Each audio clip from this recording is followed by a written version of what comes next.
राजस्थान की सियासत में ये जो बिना तलवार की जंग चल रही है, उसमें राजस्थान के पूर्व सीएम वसुंधरा राजे का पूरा रोल है। लेकिन आश्चर्य की बात यह है कि बीजेपी की सरकार में मुख्यमंत्री रही वसुंधरा राजे का रोल सियासत के इस खेल में अशोक गहलोत के साथ है, न कि बीजेपी के साथ। सियासी गलियारों में चल रही कानाफूसी को अगर माना जाए तो सचिन पायलट ने सबसे पहले ज्योतिरादित्य सिंधिया से ऐसा करने की सलाह ली थी। इसके बाद ज्योतिरादित्य सिंधिया ने वसुंधरा राजे से बात की, जो कि रिश्ते में उनकी भुआ हैं। वसुंधरा राजे ने बीजेपी से बात करके सिंधिया और पायलट को ये आश्वस्त कर दिया कि अगर वो सरकार तोड़ देते हैं तो नई सरकार में वसुंधरा मुख्यमंत्री रहेगी और पावर सारी पायलट के हाथ होगी। इसके बाद बीजेपी के आलाकमान ने पायलट से बात करना शुरू की और इस पूरी बातचीत में वसुंधरा राजे को साइडलाइन कर दिया गया।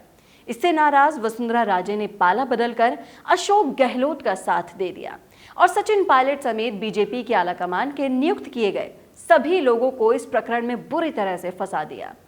बताया यह भी जा रहा है कि जो कॉल रिकॉर्डिंग सामने आई है उसमें भी कहीं ना कहीं इसी जोड़ी का योगदान है।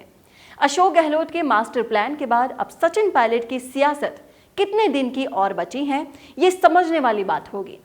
हालांकि सचिन पायलट ने भी अब कानूनी तलवारें खींच दी हैं और उनकी तरफ से भारत के सबसे बड़े वकीलों में से एक हरीश साल्वे मुकदमा लड़ रहे हैं। अब ये जंग बेहद दिलचस्प हो चुकी है, जहां एक तरफ राजनीति का वो जादूगर है जो पहले ही अच्छों को धूल चटा चुका है और दूसरी तरफ यंग ब्रिगेड का वो सूरमा है जिसके साथ राजस्थान का युवा खड़ा है। तो अब ये देखना होगा कि युवा जोश जीतता है या फिर अनुभव का होश जीतेगा।